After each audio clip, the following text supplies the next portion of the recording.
Hey guys, what's going on? It is Dan Lags. I'm back again for another Call of Duty video here on Dan Lags Plus.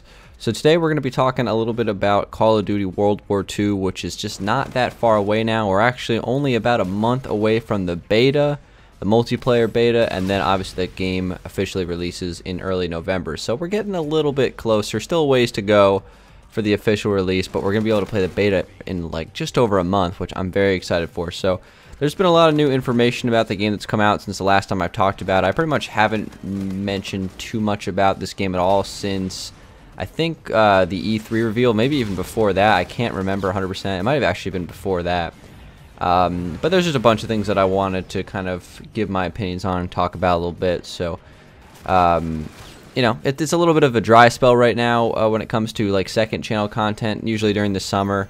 Because, you know, the second channel content's always based about, you know, kind of like the new games that are coming out, Call of Duty, and I haven't really been playing too many other games that, you know, you typically see on the channel, like GTA and Pokemon and stuff like that. I haven't really been playing any of those games, so I've been, you know, trying to do some zombies videos with Mason and stuff like that, but there's some Call of Duty World War II stuff to talk about today, so let's just jump right into it. We'll talk about it for a little bit. How's that sound? So, first topic here, and this is something that well, I wanted to talk about because when I saw it, I was a little bit surprised.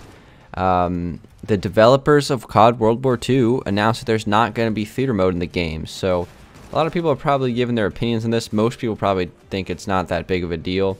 But me personally, I actually really love theater mode. As a, you know, I'm not really a Call of Duty YouTuber, so you know, if I was, I'd probably just be recording my gameplay all the time when I'm playing. But the nice thing about me being kind of like, I just do Call of Duty videos on the side just for, you know, the hell of it, here on the second channel, right? And one of the nice things in Black Ops 3 was I was able to just play the game all the time, and I didn't have to worry about recording live or anything like that and just wasting hard drive space and on gameplay that I don't really use that much because it's for my second channel. And theater mode, I could just pluck out my best games over like a 3-hour session, and I didn't have to worry about, you know, recording the whole damn thing and then kind of like sifting through it. So you know, if I was actually like a COD YouTuber, I wouldn't have any problem with it, but theater mode is awesome, and not just for that. I mean, I like going back and watching games that I played and just kind of analyzing what I did. It honestly makes you better at the game. Like, it may sound like a little tedious to go back and watch your games again, but it really does make you better. You go back and watch it, and you'll be like, oh, wow, this is something that's interesting, like the way that happened. Maybe you noticed something you didn't. That's how I started to get pretty good at Black Ops 3, is just kind of watching theater mode games, and it definitely helps. And so Infinite Warfare didn't have theater mode, MWR didn't have theater mode, and it looks like sadly World War II isn't going to have theater mode either. So I'm a little disappointed about that. I honestly don't know why they can't just add theater mode. I mean, the game that came out in 2010 on Xbox 360 had a theater mode, and it ran real smooth, and it was fine. So I don't know why it's become an issue. Maybe just because the games have gotten larger in terms of their size. Maybe it affects loading time. That's something that I'm hoping will be a positive to not having theater mode. I know in Infinite Warfare the loading times were a lot quicker than Black Ops 3. That was actually one of the real crippling things to Black Ops 3 in my opinion. In an overall great game, that game took forever to load games. It was so slow. I know if you play that game quite a bit, you'd probably notice that as well. That really frustrated me throughout the course of the year. You'd just be sitting in lobbies forever waiting for these games to start. Whereas in Infinite Warfare, they actually get up and they start pretty quick. So maybe that is because there's no theater mode in the game. You know, I might be wrong on that front, but, you know, I guess I can just hope that there are some upsides to no theater mode. Maybe the game will run a little bit faster, a little bit smoother, hopefully. So kind of, you know, jumping off of that in terms of like how the game runs.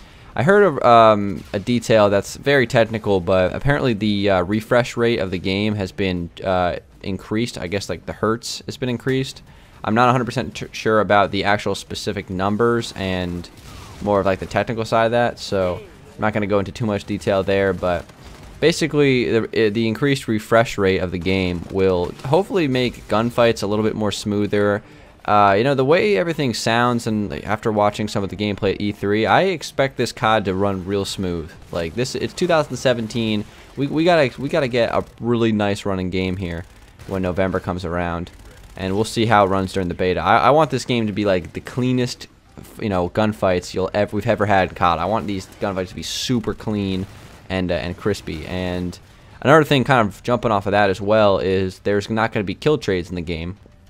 So not many people play Infinite Warfare, but if you do, over the last like month or so, they were doing kill trade experimenting in multiplayer, where they actually turned kill trading on for the first time in COD history, and it sucked. Oh my god, I didn't even play Infinite Warfare pretty much during that span because it ruined the game for me. I could not stand, you know, kill trading with somebody when I was streaking, you know, on a kill that I would normally get.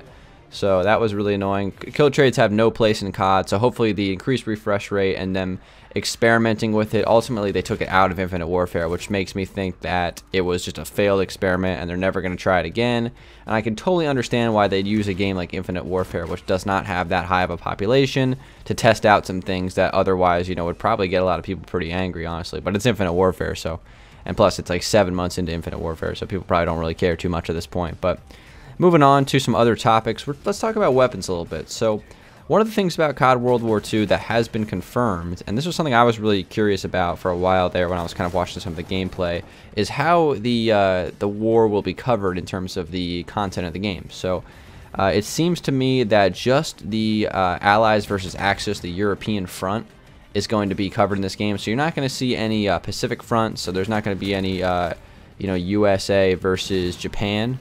And there's not going to be any Russia versus Germany, I believe. So it's mainly going to be Germany versus USA, and then some other, you know, battles and, you know, other conflicts in between there. So, and kind of more of the Allies versus Axis. So what that basically means is that I'm worried that the gun, I guess, variety is going to be limited compared to something like COD World War or COD World at War way back in 09, or what did that come out? 08? Yeah, 08. That was a while ago. COD World at War, classic COD. It's the last COD that had World War II themed, but that game had everything in it. It had the whole war covered. So you had Japanese weapons, Russian weapons, United States weapons, German weapons. This game, I don't think they're going to have any Russian weapons or Japanese weapons, and that kind of annoys me a little bit because that means they're not going to have the PPSH in the game, which is like the greatest submachine gun ever. Well, at least I like it. So that's a Russian weapon. So I'm kind of curious to see what the gun variety is going to be when the game comes out. I can't imagine that they would release a Call of Duty with bad gun variety in 2017. That would just be an amateur hour mistake right there. So I'm not super worried about it, but it is something that I did think about, and I thought I'd bring it up. The one thing with World at War is they had so many different gun varieties in that game up for across multiple countries' manufacturers. The one thing it didn't have, however, was weapon balance. I mean, there was a lot of guns in World at War, but none of them were balanced. There was like 2 or 3 guns that were actually usable on a game-to-game basis. So I imagine that a COD that's going to be releasing in 2017 is going to have a little bit better weapon balance than a COD that was released in 08. So Treyarch has definitely learned from their mistakes on that front. But I still love World at War, by the way. It's just a classic COD. Definitely not balanced, though. There's no doubt about that. But just kind of segueing to some other things to talk about. Let's talk about some supply drops. The elephant in the room. Supply drops worry me. They really do, especially in this game. Honestly, you know, with Infinite Warfare, Black Ops 3, it didn't worry me too much because those games are in the future. They can manipulate, you know, the characters' design and how they look and the camos and all that stuff as much as they want. You can't really do that so much in World War II. It's in the past. I don't want to see, you know, these veterans running around with neon pink M1 Garands shooting people, you know, with clown masks on their heads or something like that. You know, you guys know what I mean, like the stereotypical supply drop items. So we'll see how the supply drops work. There is a tweet from Michael Condrey with another YouTuber called Prestige is Key, and he did say in this tweet, so we got to hold him to it, that World War II was a gritty and brutal conflict. Loot is cosmetic only, and we're trying to keep the multiplayer world immersive and believable. We haven't found an animated camo for multiplayer that achieves those goals. Consequently, there are no animated camos in multiplayer currently. Keyword currently. Keyword. I can guarantee you guys right now, listen. You should see how much money these guys are making off the supply drops, Activision. There is no way in hell. If Activision sees an opportunity to make money off the supply drops, you bet they're going to do it. There are people out there that are spending boatloads of money on Black Ops 3 supply drops.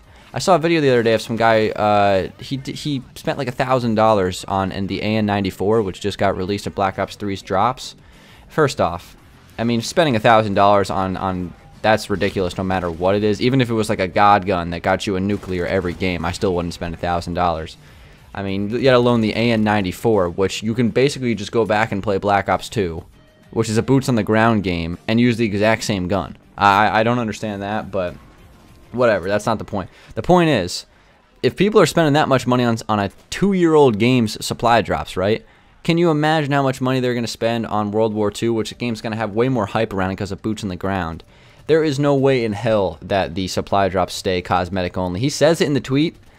It may be true when the game first comes out, but halfway through the game, I guarantee they're going to be having weapons in the drops. They're going to have the super fancy animated camos, people running around in multiplayer with, you know, shiny camos that, you know, obviously didn't exist in the 40s.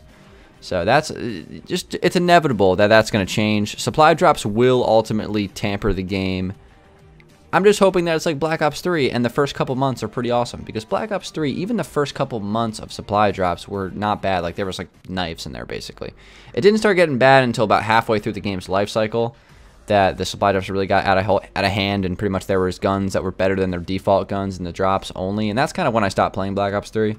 So I'm imagining the same thing will probably happen with World War II. The game will be really good for the first 6 months or so, and then the supply drops will slowly start to kill it off, as you kind of look forward to Treyarch's next game way out in the future in 2018. So that's going to be pretty interesting to see how that all turns out. Hopefully supply drops don't kill the game too bad, but we'll see, I guess. Moving on to some other stuff, we got Zombies mode was announced. We got a trailer for that. That looked pretty good, actually. As far as Zombies is concerned, it's interesting to me that they actually called it Nazi Zombies, but they don't have the swastikas. So I mean, a lot of people get really upset about the swastikas not being in World War II. I don't really understand that. It's just a symbol. Like, what's the big deal? People are saying, like, it ruins the immersion of the game.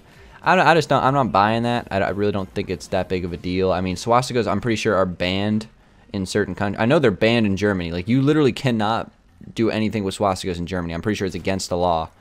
Not exactly freedom of speech over there, but the point is that they wanted to sell this game in Germany, so they're not just gonna, you know, leave the swastikas in there and then, you know, it's not even gonna be available in Germany. They want those sales, so I can totally understand why they took them out. I don't really know why people get so upset about that, especially for such a logo that's just got such a terrible past to it. I don't know why you'd even want to look at it anyway. But anyway, it's interesting that they called it Nazi Zombies. I think that's cool because that kind of takes me back to the World at War zombies, like the originals. It looked really intense. Like, the zombies, the art of them looked very horrifying. I'm interested to see how it works. Like, I wonder if it's going to be round-based, or I think they're going to do something different with it. Maybe like some sort of different objective. I would be open to change, like massive change with the zombie mode. We've been playing the round-based system forever, so I am totally welcome to any kind of cool new zombies change in any way. But that being said, if it's round-based, I'll be happy with that as well. All I'm saying is that the zombies mode looks very promising. I gotta say, I'm pretty excited for that. I mean, I'm excited for this game overall. That's why I'm talking about it. I'm just kind of, you know, throwing out all my opinions on most of this news. A couple more things to talk about. We talked about camo in World War II already, so I think we're pretty much ready to wrap this thing up, guys. We're wrapping this baby up. So thank you guys for watching. Just talking about some COD World War II news. You know, I'm gonna be having tons of gameplay when the beta drops. I'm gonna be playing on an Xbox One, so I'm probably gonna have it a little bit late here. I think it's on the second weekend, which just sucks. But I'm probably going to play the PS4 version as well on the first weekend. Just, I don't own a PS4, so I'm probably going to have to play at my friend's house or something like that. But we'll have some gameplay on Xbox One as usual. I'm excited, man. I'm looking forward to shredding on boots on the ground. All these little jetpacking kids are going to get wrecked. Nah, I'm just joking. I'm a jetpacker too. But anyway, guys, thanks for watching the video. I'm going to have some more videos out on the second channel. Sorry, it's been a little bit of a dry spell recently. There's just not a lot to do during the summer on DanLags Plus. I'm gonna have to think of some new video ideas to go along with everything I got on the main channel with MC. But that's gonna wrap it up, guys. Thanks for watching. It's been DanLags. I'll talk to you guys later. Drop a like and peace.